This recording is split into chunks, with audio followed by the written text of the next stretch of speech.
원래 그런 말 있잖아요. 수업 시간에 시계를 가져가면 보는 사람들은 학생이 아니라 선생이라고. 선생님 맞죠? 왜냐면 늦게 끝나면 애들 싫어하니까 항상 시계를 봐야죠. 늦게 끝나면 선생님 싫어하죠. 그게 사정사정해야 돼요. 1분 더 하고 2분 더 할 때 다음 시간에 2분 일찍 끝내준다라고 얘기하고 1분 더 하고. 아,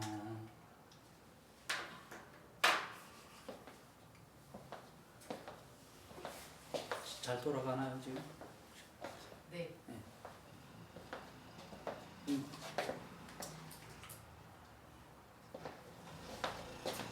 이런 건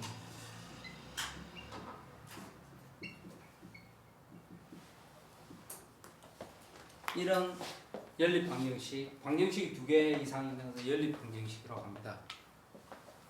방정식이 굉장히 많으면 아파트 방정식이라는 말을 쓸 것 같지만 쓰진 않습니다.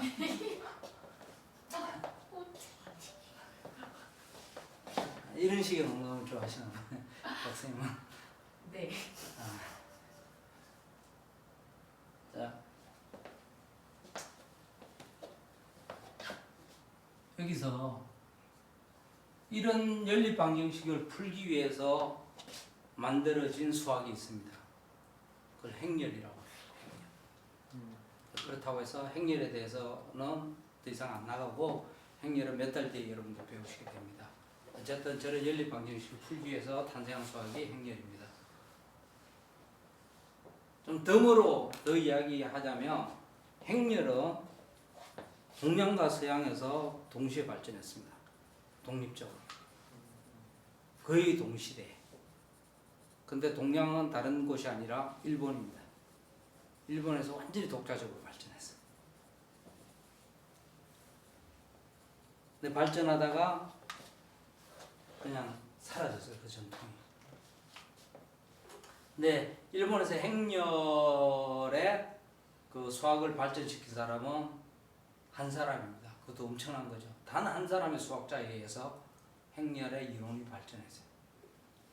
서양에서는 뭐 라이프니츠나 여러 동시대 사람들이 있었는데,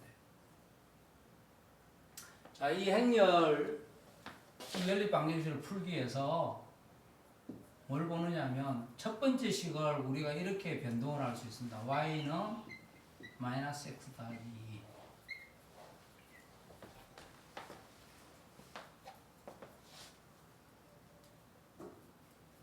자, 위에서 식은 여기 식을 두 개를 다 만족하는 x와 y의 값을 찾으라는데, 값을 찾기 전에 우리가 다른 방식을 생각을 하기 위해서 y는 마이너스 x 더하기 2로 바꿔봅니다. 이 식을 관찰을 잘 하면 x에 어떤 값을 넣으면 거기에 해당하는 우리가 y 값을 얻을 수 있죠.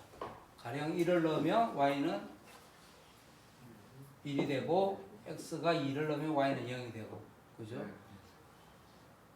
그걸 관찰하면 x와 y는 어떤 특수한 관계라는 것을 알 수 있습니다. 즉 x의 수를 하나 넣으면 y는 자동적으로 어떤 수가 결정이 됩니다. 이런 관계를 함수라고 부릅니다. 즉 y는 x의 함수다. x의 값이 하나 여러분 주어지면 y의 값은 몇 개죠? 하나죠? 두 개가 아니에요. 오직 하나만 결정이 됩니다. 그것을 함수라고 합니다. 함수. 영어로는 펑션, 어떤 기능인 거죠.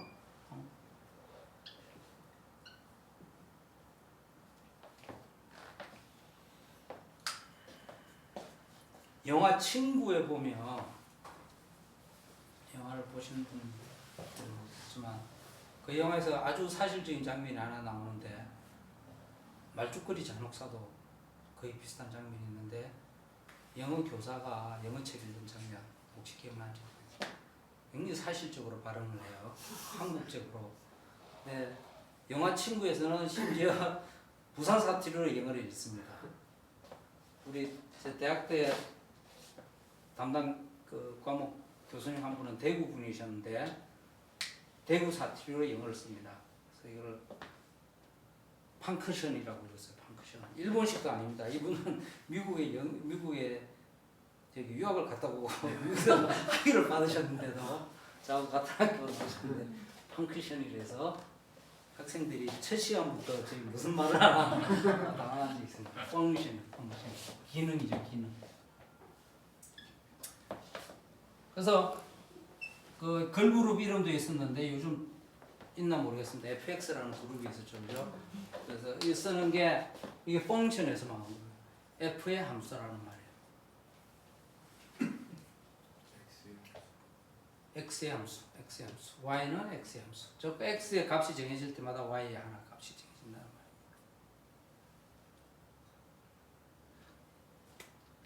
그러면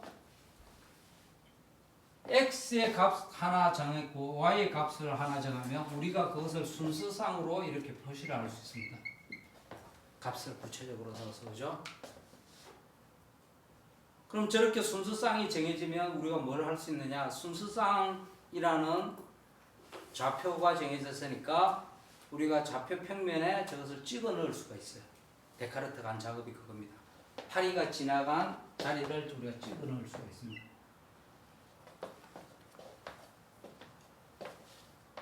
그래서 쭉 찍어보니까 이런 식은 직선이 나온다는 것을 그 사람들은 눈치를 챕니다. 사실은 모든 점은 다 찍어볼 수는 없죠. 근데 예측은 할 수 있는 거죠. 그죠?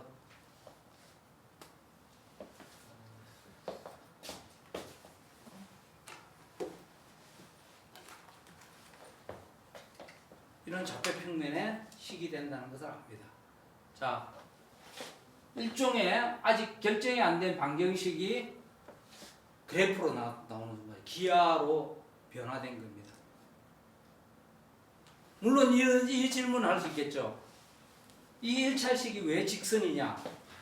라고 물을 수 있는데 당시 저것을 만든 사람들은 몰랐어요. 모르지만 뭘 많이 해보니까 저게 될 수밖에 없구나 생각을 해요. 저는 직선이 나올 수밖에 없는 건 아는 건 미적분이 발견되고 나서야 압니다. 근데 대부분 사람들은 동의를 합니다. 1차식은 직선이다. 1차식은 직선이다. 동의를 합니다. 그러면 똑같이 얘도 그림을 그릴 수가 있겠죠. 그러면 얘는 y는 2분의 1 x 빼기 3 되죠? 그럼 이 함수의 그래프도 이제 그릴 수가 있습니다.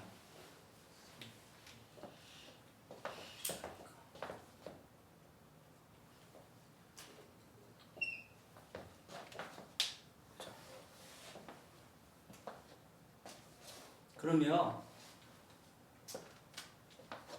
x, y는 이 식도 만족해야 되고 x, y는 이 식도 만족해야 되니까 이 두 식을 다 만족한다는 말은 이 그래프 위에도 있어야 되고 이 그래프에도 있어야 되는 거죠.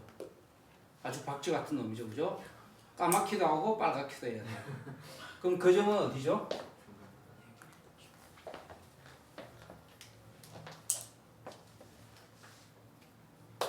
그러면 대수 방정식을 푸는 문제는 뭐하고 같아지는 거죠? 우리가 그래프에서 교점을 구하는 문제하고 같아집니다.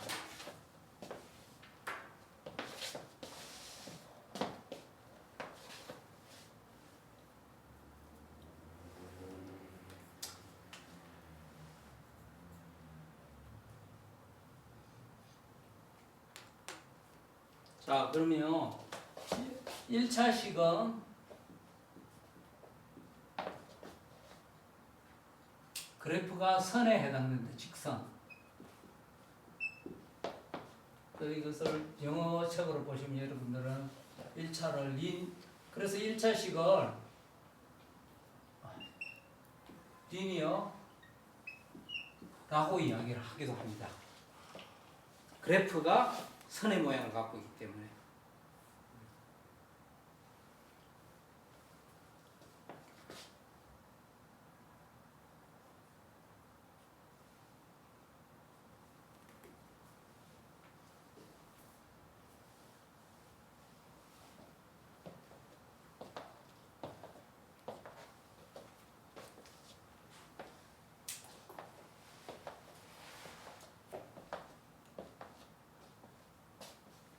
두 번째, 자 우리가 일천식에 대한 문제를 끝냈는데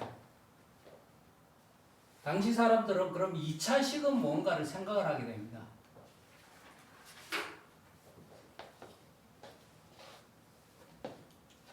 그럼 어떤 게 2차식의 그래프인가를 첫 번째 문제가 될 수 있을 거고, 어떤 그래프가 어떤 기하적 도형이 2차식의 그래프가 될 수 있는가를 물을 수가 있겠죠. 그러면 당시에 사람들이 알고 있던 곡선의 모양은 뭐죠? 원뿔 곡선에서 온 거예요. 원뿔 곡선. 그러면 직선은 쉬워. 원뿔 곡선을 연구하기 시작합니다. 아는 것부터 생각해야 되니까. 원뿔 곡선은 뭐냐? 원이 있고 타원이 있고 포물선이 있고 쌍곡선이 있다는 것을 고대 그리스부터 잘 알고, 원과 타원, 포물선, 쌍곡선이 어떤 성질을 갖고 있는가도 압니다.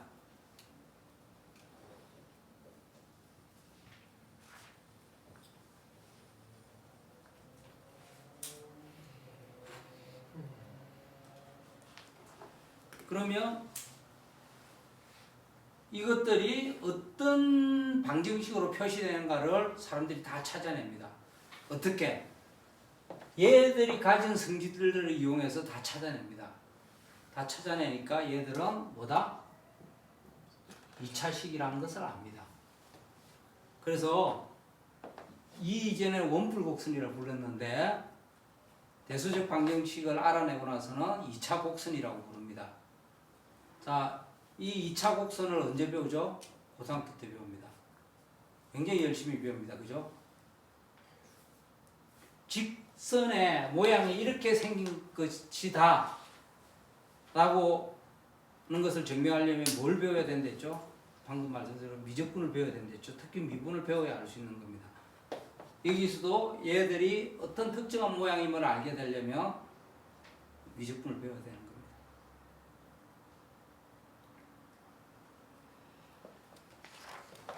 그 다음 두 번째, 얘들이 두 개가 만나는 것을 한 점이라는 것은 고대 그리스부터 잘 알려져 있어요. 그죠? 여러분들 유클리드에 보면 두 직선은 한 점에서 만난다 그랬잖아. 안 만나거나 한 점에서 만난다. 그럼 그냥 기하적인 성질인데 왜 그렇게 되는가는, 자 1번식에서 x는 뭐죠? y 2 빼기 y에 있는 거 알죠? 그죠? 2번식에서는 x는 뭐죠? 3 더하기 2y죠. 그럼 이 두 식이 동시에 성립하려면 얘와 얘가 같아야 되죠. y에 대한 몇 차식 방정식이죠? 1차 방정식이죠. 그럼 그 해당하는 y 값은 몇 개죠? 하나죠. x도 하나밖에 없죠. 1차 대수 방정식은 근이 몇 개다? 기껏해 하나다. 그죠? 기껏해 하나다. 없을 수도 있으니까 기껏해 하나다. 자, 만나는 점은 기껏해야 하나일 수밖에 없는 거예요. 안 만나건 하나일 수밖에 없는 거예요. 대수학의 기본 원리를 가지고 얘들이 만난 점이 하나밖에 없는가를 이제 증명이 된 거죠. 왜 직선이 한 점에서만 만나 이렇게 하면 대답하기 굉장히 힘듭니다. 유클리드 원론에서는 저게 그냥 공리로 나왔어요. 근데 저걸 대수적 방정식으로 바꾸고 나니까 정확하게 답을 해줄 수가 있어요. 이제 여러분 이거는 뭐죠? 2차식은 몇 차 방정식으로 표시된다? 몇 차 방정식이 그래프로 표시된다? 2차 방정식이죠? 그럼 이제 답을 할 수 있습니다. 2차 원의 경우에 원하고 직선이 만난 점은 몇 군데가 될까? 많아야 두 개로 끝난다는 거예요. 왜냐? 2차식의 해니까. 타원하고 만난 점도 기껏해야 포물점도 만나야 다 2차식이니까 그죠? 더 이상 만날 필요가 없어요.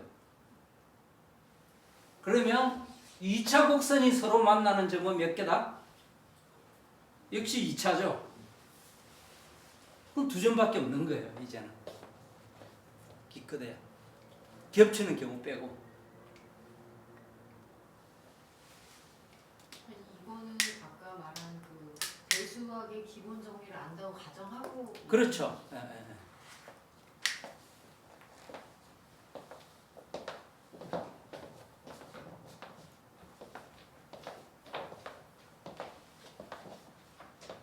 자, 그러면 선하고 얘들이 만나는 건데, 만일 2차 곡선끼리 만날 경우는 어떻게 되죠? 타원하고 원이 있으면 여러분, 타원끼리 붙으면 4개죠, 4개. 5개가 되겠어요? 6개가 돼요. 왜 4개로 끝날까요? 그림으로 그리면 당연하다 이러면 안 돼요.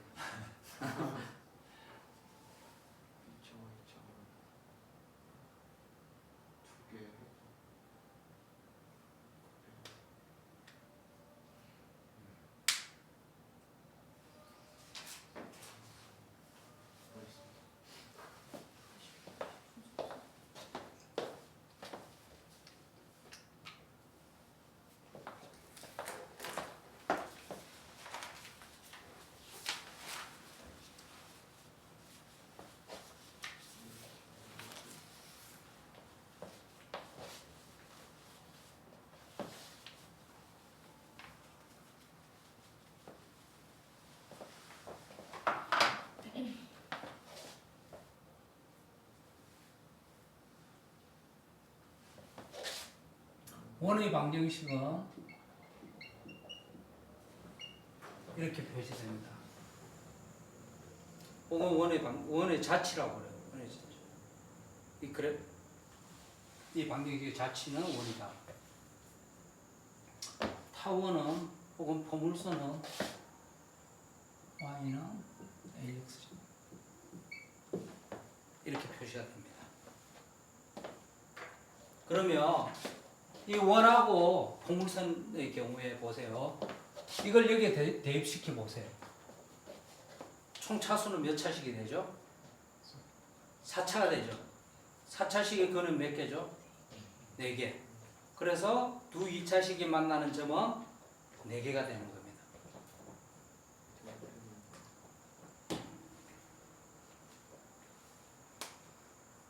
그래서 두 2차식이 만나는 점을 구할 때 4개에서 끝나면 되는 거예요. 더 이상 구할 필요가 없는 거예요.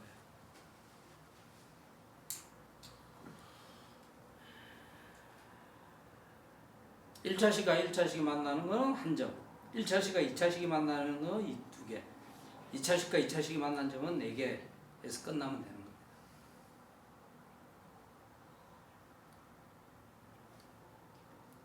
그리고 고등학교 때 이제 이 원, 타원, 포물선, 쌍곡선의 구체적인 방정식들이 다 나옵니다. 그죠? 그걸 굳이 하지는 않겠습니다. 하자면 보통 한 단원이죠. 한 단위 넘나? 각각이 한 단원이죠. 4단원을 다 해야 되니까 하는데 문제는 저것들이 어떻게 쓰이는가가 더 중요한 겁니다.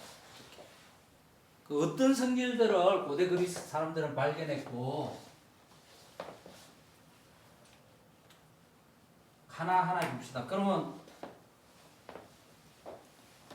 일단 원뿔곡선에서 시작한다. 원뿔곡선은 여러분들이 이렇게 직선을 만들고 얘를 회전시키면 한 축에 대해서 회전시키면 나오는 이런 모양을 원뿔이라고 하고 이것을 자르는 방향에 따라서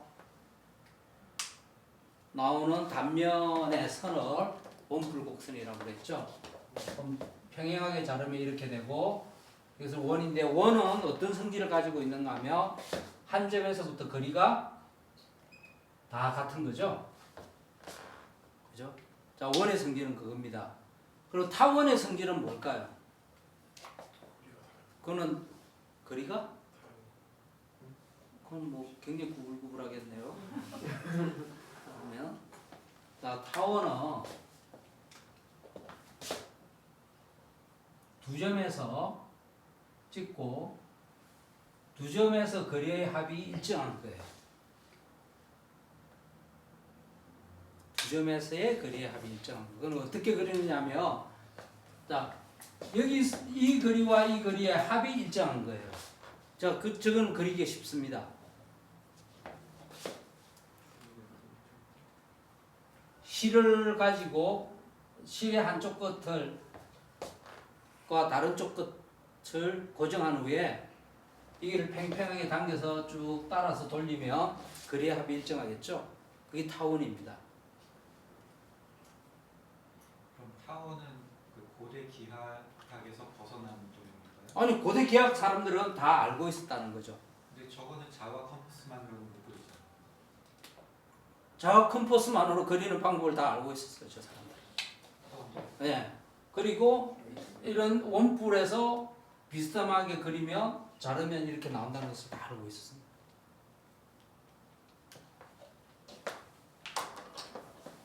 작도법은 제가 모릅니다. 어쨌든 이 저기 원뿔에서 타원을 생성하는 방법은 다 알고 있었어요. 그리고 포물선은 여기서 수직으로 자르면 생긴다는 것도 알고 있었습니다. 이렇게. 포물선은 어떤 성질을 가지고 있느냐? 근데 그 지우기 전에 질문 하나만 했어요. 네. 선생님. 원이랑 포물선은 근데 네. 두 번만 만날 수도 있는 거 아니에요? 원을 이렇게 다 안 지나가고 맥스네 이게 기껏해야 아, 해가 없을 수도 있잖아요.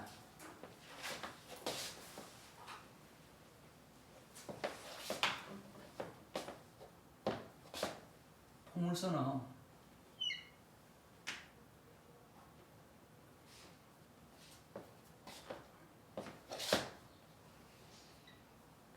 한 점을 고정시키고 여기서 어떤 일정한 거리에 있고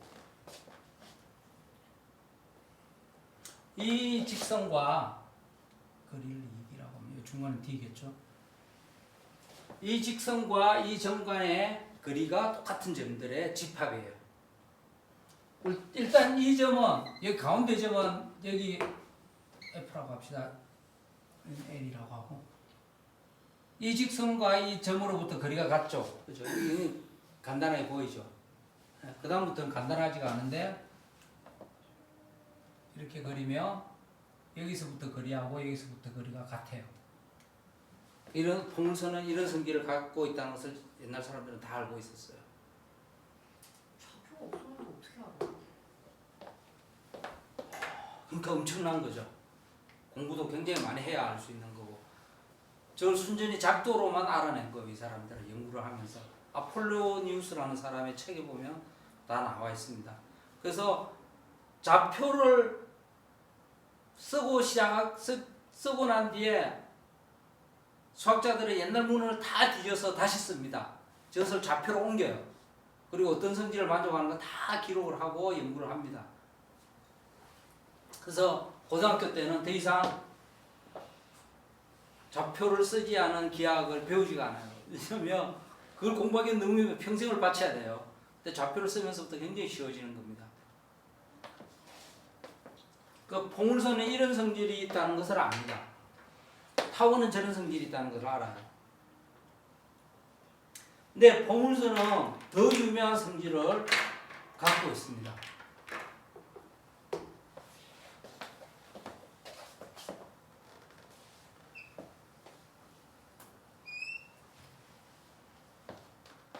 이런 접선이 있으면 접선은 이 직선과 이 곡선의 한 점에서 만나는 점이죠.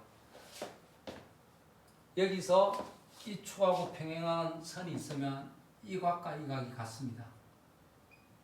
포물선.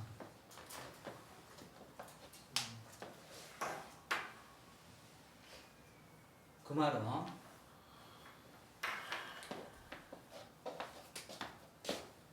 이 포물면이 있다면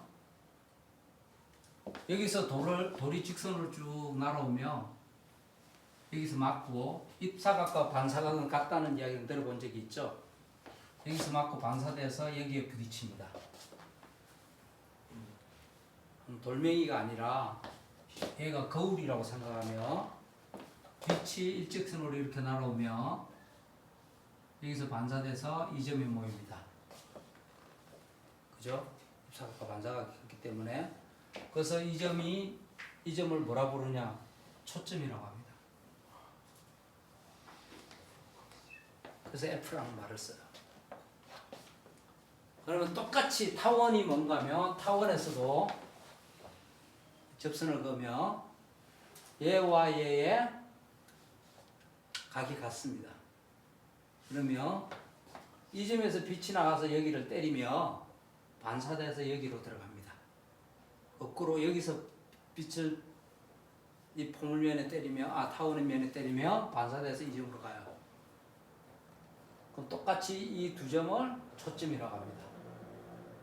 그게 다르기 때문에 이렇게 표시를 합니다. 그러면 이렇게 여러분들이 벽을 쌓고 이 초점에 두 사람이 있으면 두 사람은 말하기가 굉장히 쉽습니다. 벽에다 대고 말을 하면 반대편 초점에 서 있는 사람은 항상 들을 수가 있습니다. 굉장히 쉽게. 그렇죠? 자, 여기는 어떨까요?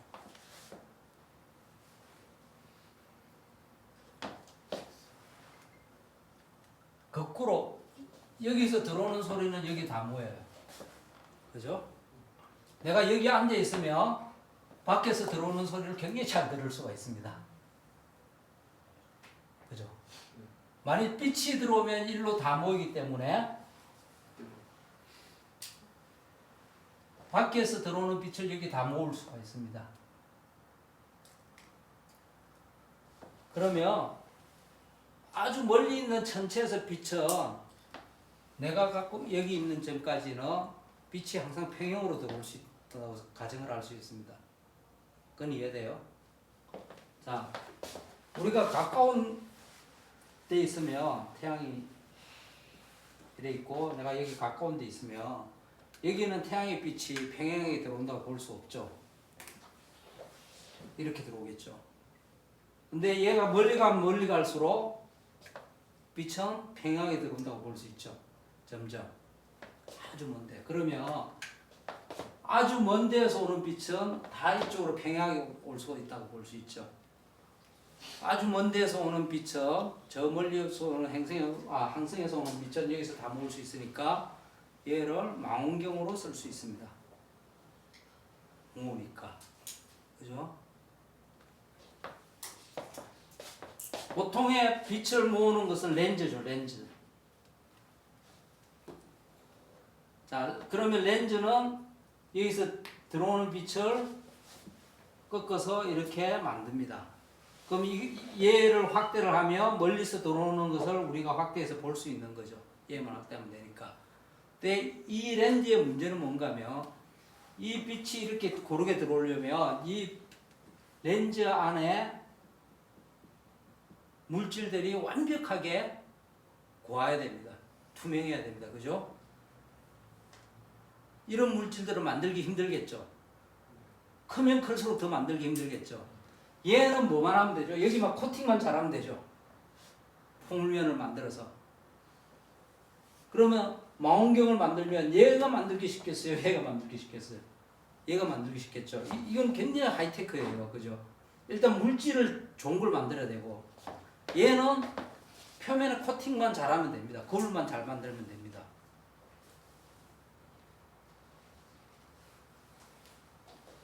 저 안에서 어떤 굴곡이나 뭐 있으면 안 되는 거죠. 있으면 안 그죠? 되니까.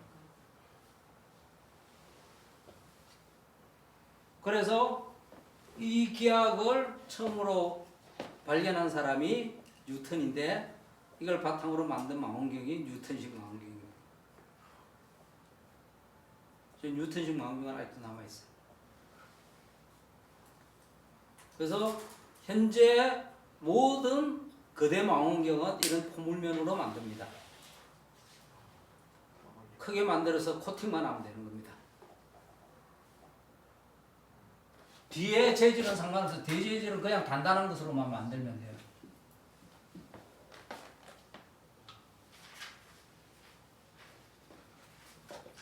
이렇게 망원경도 이렇게 접시처럼 이렇게 동그란 게 저 포물면 다 포물면이죠. 계산해서 만들어. 네. 다 포물면이죠.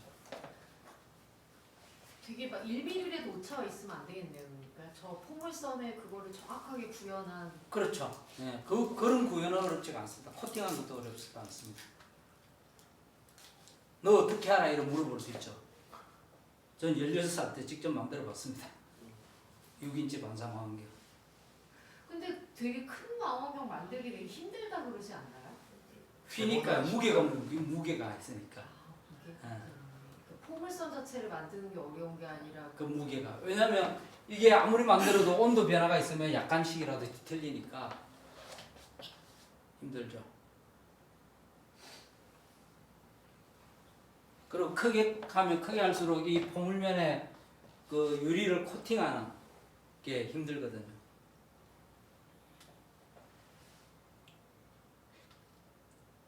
제가 저걸 만들었을 때 이제 중3이었는데 처음에 4인치, 10cm짜리 만들었어요. 그때는 우리나라가 아주 가난한 나라였기 때문에 이게 유리가 얇으면 온도에 변형이 있어서 안 되겠죠. 그럼 유리를 두꺼운 걸 써야 되잖아요. 한국에서 그 두꺼운 유리를 구할 수가 없어요. 가난한 나라라서 그런 두꺼운 유리를 파는 것도 없고 없었어요. 그래서 일본 책에 만드는 법을 보니까 그 유리를 구할 수 있는 곳이 있대요. 어디냐? 조선소입니다. 배에서는 창용 유리는 두껍기 때문에 그걸 사용하면 된대요. 그때 우리 이모부가 조선소 노동자였거든. 그것도 큰 배를 만드는 곳이 아니라 조선 수리소. 그래서 거기서 얻어다가 만들었습니다. 물론 그 유리는 당시 한국에서 만들 수는 없었어요. 다 수입을 해서 당시 조선소라는 게 조선 설계 능력도 없고 그냥 카피하는 수준은 그냥 만드는 수준이었는데 수리소에는 그런 게 있는 거죠.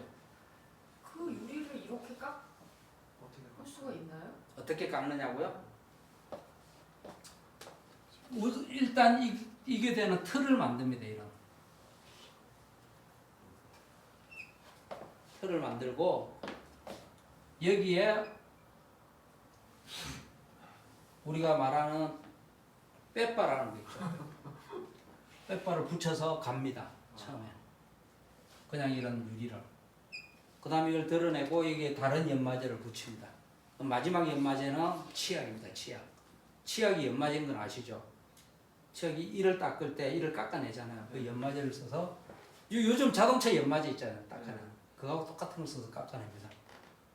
한 6개월 걸렸어요. 그래서 만들었습니다. 처음에 4인치, 6인치. 조금 생각하자면 예. 처음에는 틀을 만드는 게 아니잖아요. 평판 두 개를 가지고 돌려가면서 만들었잖아요. 그때는 그게 없어갖고 이걸 다른 데서 구해와요. 그럼 이걸 또 어디서 구해오는가 하면 이것도 원래 만들었던 사람들이 있어요. 그거 다 빌려오는 거예요. 요즘 만드는가는 모르겠습니다. 어쨌든 그때는 굉장히 열악했어요. 한국에서 망원경을 가진 사람이 100명이 안 될 때예요. 100명이 안 될 때. 저는 저 유리떡 두 개를 가지고서 네. 복셋을 줘가면서 계속 돌려가면서 네. 움직이면 구면이 나오거든요. 네. 한쪽은 볼록 구면이 나오고 안쪽은 예. 그렇게 해서 만들었어요. 우리 만드는 거. 훌륭한 사람들이 참 여기 많네요. 그래서 제 별명이 별 아저씨입니다. 그래서 그다음 두 번째 망원경은 저렇게 만들구나 했죠. 뉴턴이 했으니까. 그럼 빛이 이렇게 들어오면 여기 뭐 있냐면 거꾸로 생각을 할 수 있습니다. 빛이 여기서 나가면 좀 밖으로 나가겠죠. 모든 반사된 빛은 이렇게 나가겠죠. 그럼 어디에 쓰일 수 있을까요? 헤드라이트에 쓰입니다. 헤드라이트가 다 포물면이에요.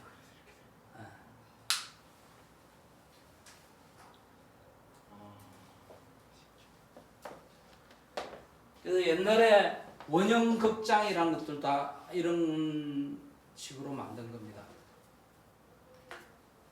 여기서 이 포커스 지점 근처에서 연극을 하거나 노래를 부르고 소리들이 멀리 나가는 거예요.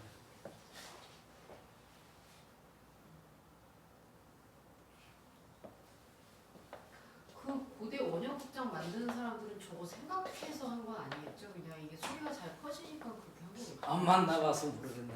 또 만나봐서 물어보고 싶은데 아마 경험적으로도 알고 있고 그래서 그래요.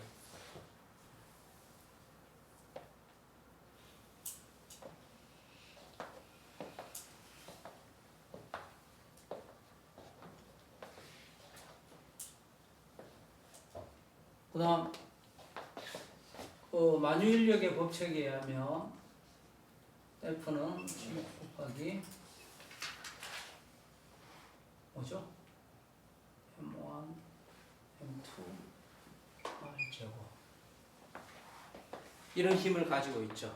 G는 어떤 상수고 거리의 제곱에 반비례하고 두 개의 질량이 비례한다. 힘의 크기는 중력의 힘의 크기는 저렇다. 근데 이걸 가지고 이제 뉴턴은 행성의 궤도를 다 계산했습니다. 그래서 이 식에 의하면 행성의 궤도는 원이 아니라 타원이라는 게 나옵니다. 원 궤도는 나오진 않아요. 근데 원처럼 보이는 것은 얘하고 얘가 가까우면 어떻게 될까요? 원에 점점 가깝게 되겠죠. F1하고 F2가 일치하면 원이 됩니다. 완벽하게. 근데 대부분은 일치는 하지 않아요. 어떤 조건에 따라서 얘들은 같고 자, 또 하나는 이 F2가 굉장히 멀리 있다고 보면 얘는 얘 모양이 가깝게 간다고 볼 수 있죠. 그러니까 초점의 하나는 거의 무한대에 가 있다고 생각을 하는 거예요. 그래서 우리가 보면 어떤 해성은 76년마다 오고 어떤 행성은 왔다가 저 멀리 가버리는 거예요. 이게 포물선처럼 보이지만 언젠가는 저기서 이렇게 만나는 타원이 된다. 아니요, 못 만나는 거죠. 그냥 멀리 가는 거죠. 저 멀리. 그래서 이걸 뉴턴의 중력의 힘을 계산하면 제 오는 것이 타원 궤도를 가지는지 무슨 궤도 포물선 궤도를 가지는지 다 알 수가 있습니다. 알고 봤더니 되게 먼 거 같은데 저기 100억 년 저기 100억만 하여튼 광년 뒤에 여기서 이렇게 다시 만날 수 있잖아요. 뭐 만날 수도 있겠지만 가다가 어떤 다른 영향을 받아서 못 올 수도 있죠. 그래서 이 사람들이 이것들의 식을 다 계산을 하고 우리가 고등학교 때 배운 것들의 2차 곡선에 대한 수학이 다 이것에 관한 겁니다. 그럼 그때 알고 있어야 되는 것들이 얘들이 어떤 성질을 갖고 있느냐 아는 게 중요하죠. 실제로 우리 생활에도 이렇게 사용을 되고요. 포물선은 더 중요하죠. 굉장히 많이 사용되니까.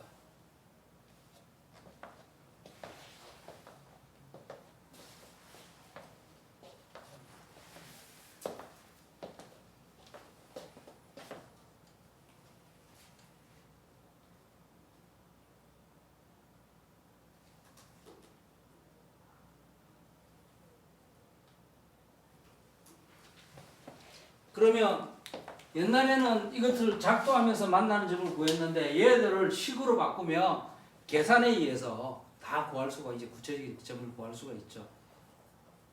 그것이 이제 방정식 2차 곡선의 방정식을 얼마나 파워풀한가를 알 수 있는 겁니다.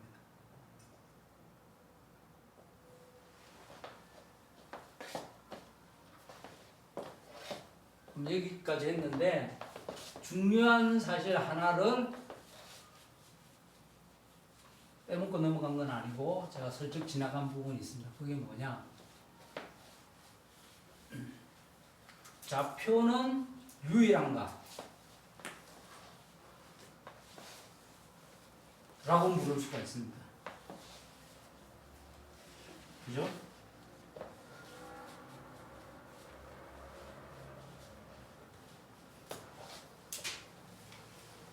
데카르트가 평면을 나타내기 위해서 두 개의 숫자로 기록을 했습니다. 그것을 좌표라고 했는데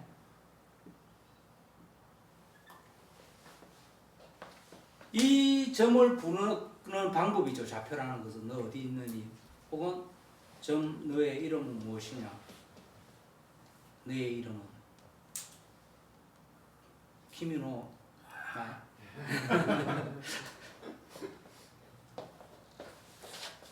그럼 두 가지 한 가지 더.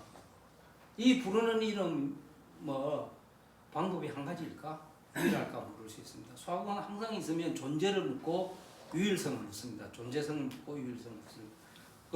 그러면 여러분 우리가 실생활에서 부르는 이름이 여러 가지 있듯이 좌표도 꼭 한 가지 방법밖에 있다라고 주장을 할 수가 없습니다. 그죠?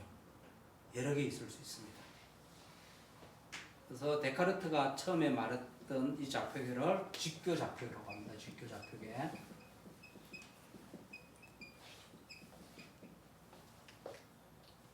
오늘 데카르트가 맨 처음 만들었으니까 데카르트 좌표계라고 합니다.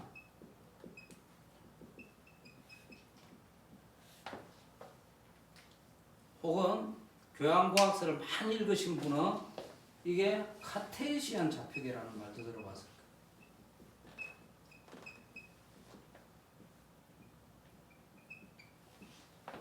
이거 들어보신 분? 들어보셨어요? 예. 혹시 왜 이렇게 부르는지는 아세요?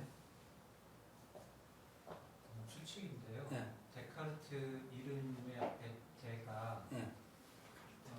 불어나 그쪽에서 하는 도거시 이름의 뭐 폰이나 그런 뜻이고 뒤에 있는 카르트가 원래 이름이라서 이렇게 띄어서 칼치시안이라고 하는 거니까. 그 이름이 이렇다고 했잖아요. 이거 표시는 이렇게 카테시안 좌표계라고 합니다. 이 사실은 이름 하나의 이름이에요. 한 개의 이름인데 장난을 친 거죠. 대가 of라는 뜻이잖아요. 그래서 여기까지 떼와서 카테시안 좌표계라고 씁니다. 그러면 이 좌표계는 사실은 우리가 보통 쓰는 그 도로명 이름하고 거의 비슷하죠, 그죠? 근데 만일 우리가 도로가 이렇게 만들지 않고 도시계획이 이럴 수도 있지만 어떤 도시는 방사형으로 되는 도시도 있죠.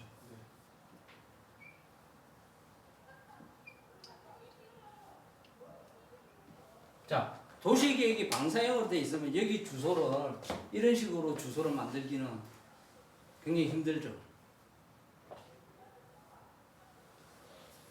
그죠? 이런 식의 도시계획이 되어 있다면 여러분 좌표 주소는 어떻게 쓰는 게 편할 것 같습니까? 방사형의 한 축을 고정시키고 여기서 거리를 재고 여기서 이렇게 돌아간 각도를 하면 그 지점이 나오겠죠. 여기서 여기까지 거리를 R이라고 하고 돌아가는 각도를 세타로 표시를 하면 또 하나의 좌표가 나오죠. 그래서 이것을 극좌표라고 합니다.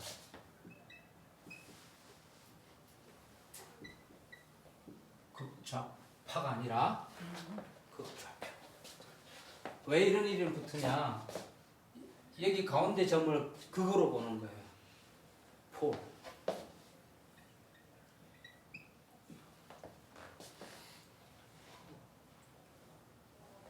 파리 같은 도시는 있고 우리나라에는 아직 이런 도시가 없죠. 제가 알기로는. 어쨌든 유럽에 가보면 이런 식으로 도시 구역이 돼 있는 데가 있습니다.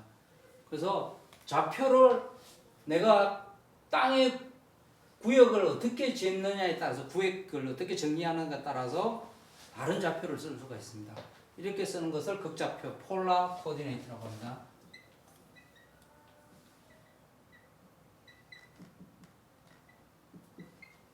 저쪽은 직교 좌표예요. 이렇게 두 개 있으니까 좌표계를 만드는 방법에 따라서 여러 가지 방식이 있겠죠. 하나뿐이 아니라는 겁니다. 여러분이 만일에 지구에 있는데 북극에 있다고 해보세요.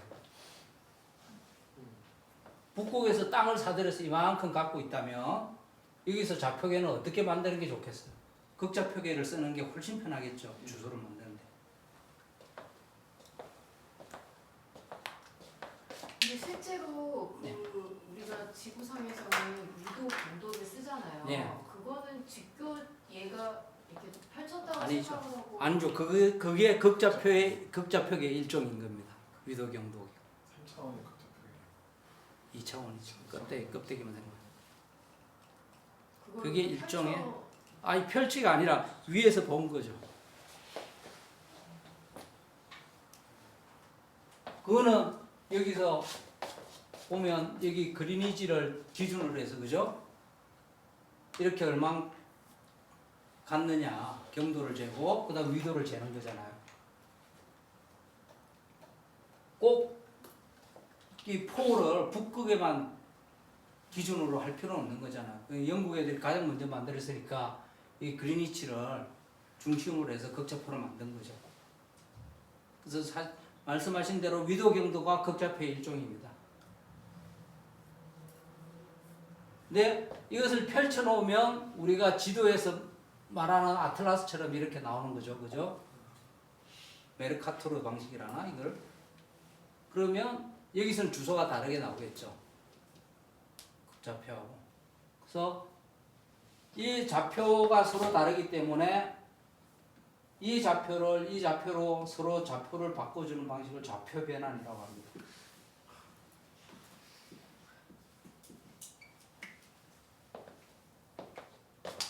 상황에 따라서는 지금 보시겠지만 상황에 따라서는 지금 배를 타는 사람들은 이 극좌표가 편하겠지만 그리니치 주위에 사는 우편 배달부는 직교좌표가 편하겠죠. 상황에 따라 달라지는 거예요. 그죠?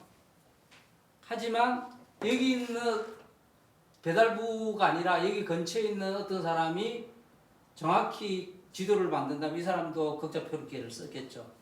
그거 바꿔줘야 돼요. 그래서 이거 바꾸는 것을 좌표 변환이라고 이것은 마치 이거와 같아요. 같은 것을 가지고 같은 대상을 가지고 영어로 표기하냐 한국말로 표기하냐 그게 다른 뿐이에요. 그 중요한 건 뭔가 하면 좌표는 중요하지 않다는 거예요. 좌표는 굉장히 임의적인 겁니다. 우리가 계산을 편하게 하기 위한 임의적인 거예요. 그럼 계산을 잘하는 사람들은 뭘 잘해야 되느냐? 이 좌표 변환을 잘해줘야 됩니다. 좌표 자체가 본질은 아니기 때문에. 근데 좌표가 편한 점은 실제 계산을 하기 편한다는 거예요. 아니면 실질적으로 이런 데서 배달을 하기 편하거나.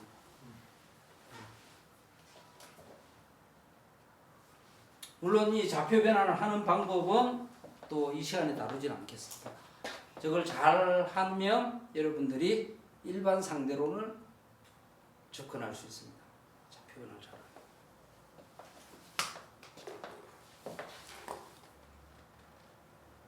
중요한 것은 방법이 유일하지 않다. 좌표는 선택의 방법일 뿐이고 편의성의 편의성의 하나일 뿐이다.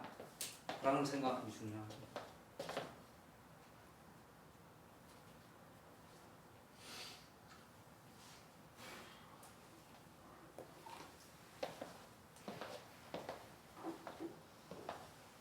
그럼 오늘은 우리가 방정식을 했고 방정식에서 1차 방정식은 선으로 나타난다. 그래프로 해서 2차 방정식은 뭐로 나타난다? 우리가 이미 알고 있던 포물면으로 나타난다. 원뿔 곡선으로 나타난다. 다른 건 더 없습니다. 원뿔 곡선으로 끝이에요. 그 뒤로 사람들이 이제 궁금한 게 생기겠죠. 3차 곡선은 무엇일까? 4차 방정식의 그래프는 무엇일까? 그래서 그런 그래프를 그리기 위해서 도입된 게 뭐다? 미분인 거예요.